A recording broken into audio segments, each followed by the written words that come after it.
Yes, it's Guama, and this is the Ray's Right podcast, where I'm going to talk about the Who Would Win episode of Marneus Calgar, rep by Ray, versus Subzero, rep by James, and the guest judge was Tommy Bechtold. So previously on Ray's Right, we were celebrating Ray's victory on the Boba Fett versus NFL Super Pro episode. Then the next week, Ray lost the Thor versus Frieza episode, and it was like, no! Then he lost Vision versus Samus, and it was like, no squared. Then he lost Savage Dragon versus Deathstroke, and it was like, no cubed. Ray lost 3 episodes in a row. And then came the Marneus Calgar versus Subzero episode. So, anyways, the Who Would Win show is doing a sort of mainstream March theme. There's a new Mortal Kombat movie coming out this year, hence why Subzero was chosen to be one of the characters. So, when Marneus was revealed, I was like, how is this mainstream? I don't even know what this is. But it turns out there's a new Warhammer 40k comic book coming out or something. I don't really know. Don't quote me on that. So, I knew about Subzero from the Mortal Kombat games and the Mortal Kombat movie. I'd only seen the first Mortal Kombat movie. I didn't see the second one, or however many Mortal Kombat movies there are, but I didn't know about Marneus Calgar. At first, I thought the character was called Warhammer 40k. Then I found out that Marneus was a character from Warhammer 40k, which is like a toy game with like toy soldiers where they fight each other. But anyways, that shows how little I knew about it. And of course, there's probably comic books about it since there's new comic book coming out and like other, yeah, I don't know, other media about it. So here's how the episode went in a nutshell. These were Ray's 3 points for Marneus Calgar. His first point was he was laying a fabric of what makes a space marine in the world of Warhammer 40k. So they would take the space marines when they were kids and they would train them. They found Marneus when he was 12 to 14 years old, and it's a 3-part process to turn them from regular kids into immortal war machines. They give them implants with extra organs, which gives them less vital organs, because they might have like 2 hearts. Like, oh, you got 1 heart. Well, I still have another heart. And then it also enhances their strength and makes them smarter. Ray was saying that it makes them bigger, faster, smarter, stronger, and it also makes their spirit stronger too. No corruption in spite of that power, and they stay pure and they stay fearless.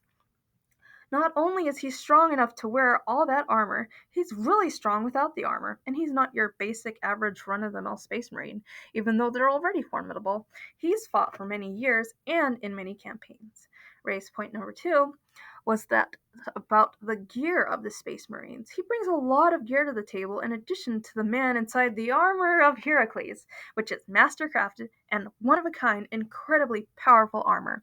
It can protect him from most types of attacks and won't hinder his mobility. He also has the Iron Halo, which is a conversion field that protects from melee and range attacks. Kind of reminds me of like the AT field from like Neon Genesis Evangelion. And he also has the Gauntlets of Ultramar. And then one of them's like the Power Fist, which will let out an energy field and it increases your strength. And then another ones, they have like the bolt guns. They're like explosive bullets inside of the Gauntlets of Ultramars, and it can do a lot of damage to Sub-Zero. There's that flex tape meme. It's like, that's a lot of damage. James was giving a lot of those during the episodes, and I love them too. So I was like, yes, you go, James. Anyways, Marneus has got the defense and offense necessary to take down Sub-Zero. And then during his rebuttal, James was joking that like how much the gauntlets of Ultramar, like the price they would fetch at an Antiques Roadshow show. I thought that was kind of funny, just imagining all this crazy space armor, and they're like talking about it calmly, like, oh yeah, the gauntlets of Ultramar, that's some pretty good Space Marine armor right there.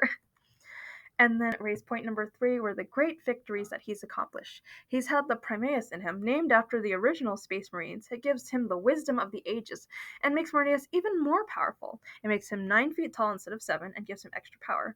And it also gave him 19 to 22 implants, and he's a leader and master strategist who outsmarted enemies such as the Swarm Lord and Space Elves. And he said a lot of other fancy stuff about it that I don't really know. But I learned a lot about Warhammer 40k and Marneus, right? Who Would Win show. It's educational. So here are James's 3 points for Sub-Zero. His first point were his combat skills and durability. He's one of the best fighters in his clan. He's got deadly style, and he's a silent murderer, and he has cryomantic abilities. In addition to that, he has crazy strength. He can rip people's heads off with their spinal columns attached with just one hand, and he can front kick someone so hard their entire upper body can separate and fly away. Yeah, that's pretty graphic. You know the Mortal Kombat games. I'm pretty sure most of them, if not all of them, are rated M. I mean, the movies were rated PG-13, or at least the one movie I did let's see. But yeah, I guess they toned it down because like PG-13 tends to draw in a bigger box office return than R-rated movies. I mean, Deadpool made a lot of money. I'm just sort of generalizing here, but anyways, yeah, that's pretty grody and graphic and gory and gross. But hey, Mortal Kombat, right? And when he said kick a guy in half, I thought of the flex tape meme again. Like, I just sawed this boat in half. And then James is like, I know I'm talking about flex tape, but I love it. And it's like, I love it too. Just like the memes and the whole idea. I think flex tape is a brilliant idea, you know? Even if there is a lot of damage. Oh my goodness, I was just thinking about flex tape, and now I completely forgot about what I'm supposed to be talking about. Ray is right? And then he's superhuman in many ways. You know, he can punch at 63,000 pounds pounds of pressure per square inch, or half as hard as James Gasly. Hey, I think that's like PSI. It probably would have just been easier if I said PSI. And then, even though Marneus is a space marine, Sub-Zero has faced and defeated ninjas, cyborgs, and all kinds of crazy characters. And then Ray countered with, well, Sub-Zero's never won a Mortal Kombat tournament before, and he's lost a lot. And then Tommy was saying that we're dealing with two child prodigies here, Sub-Zero and Marneus. And James is like, yeah, child prodigies like me and Ray. Well, Ray and James, they're great, aren't they? Tommy was great here too. And we'll find out about his decision. I mean, you could probably guess from the tone of this episode where he decided. But anyways, James's second point is that Sub-Zero can form weapons and shields out of thin air by freezing the moisture in the air. He shoots an ice blast and an opponent freezes right away. He can slide and hit like mini infinite mass punches. Oh no, he's bringing up the infinite mass punches. You know that's a sign that James might be in trouble. Or he might have the advantage here with it. Oh, let's find out. And then he like does ice showers, and then he can make ice clones, which I think is pretty cool, pun intended. And then he can teleport behind his opponents, but opponents can't teleport past his ice clones. He can turn himself into a polar bear, penguin, and snowman, which James just said that it wasn't really super helpful, but it is delightful, and I have to agree that is delightful. I love like those adorable like snowman and like the Coca-Cola ads. And aw. And apparently it takes minus 65 million degrees of cold to instantly freeze opponents. And that's what Sub-Zero does. He does it at minus 65 million degrees of cold. I should have said minus. Imagine if 65 million degrees of heat. That'd be like scorpion powers right there. So yeah, he's minus 65 degrees of cold. That's really cold. And then Ray said that, like, while Marneus can deal with a lot of the ice and the bolt gun in his gauntlet, you know, he can break the ice.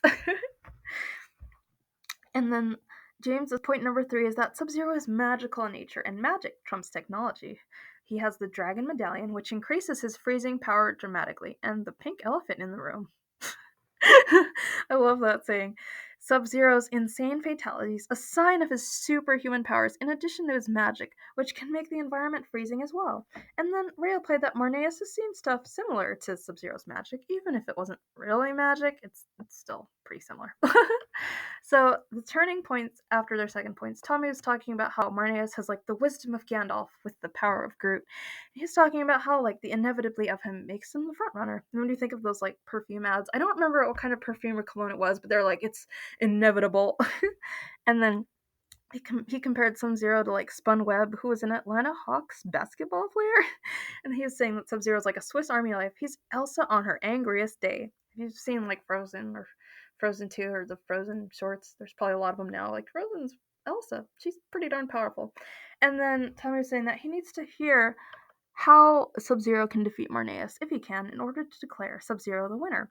He was telling Ray it's like a field goal kick for the Buffalo Bills to defeat the Giants. Scott Norwood saved the day for Buffalo or something. I don't know that much about basketball or football history, so today I learned. And then, I guess it was inevitable because Tommy declared Marneus Calgar the winner. And oh my goodness, that means Ray won! He won! I'm so glad that Ray won. James was almost going to win 4 in a row, but Ray put an end to James's winning streak. He was talking about, like, bring on the parade in the streets. Because, you know, when he loses, he's like, no, they're going to be angry and throwing things into the street. You're going to have to drive around them. But no, there will be parades. At least virtual parades for now. And then here's the story time. I used to do parades when I was in marching band in high school, and James was talking about how winter coats will protect you in battle. Well, like one day in marching band, I was like standing behind the percussionists in the stands, and then one of them accidentally like overreached and hit me with like his drumstick, and and then he like after like we finished playing the set, he was like, "Oh my goodness, I'm so sorry. Are you okay?" And I was like, "Yeah, I'm fine." Like I barely felt it. Like that marching band uniform, it wasn't a winter coat, but it felt like armor because like I barely felt it. I was like, "It's okay." I had to keep reassuring him that I was okay. But yes, your winter coats and marching band uniforms, they're not armor, but they will help. For real though, especially like those really thick winter coats, like A Christmas Story. And that kid is just like all like stuffed in it. Oh my goodness, that's so adorable. But oh my goodness, Ray won. And the awkward allies, we're probably overjoyed and we'll be celebrating. I'm super happy about it. I guess this episode of Ray is Right is a type of celebration, so enjoy. Have a good one, and thanks for listening. Bye.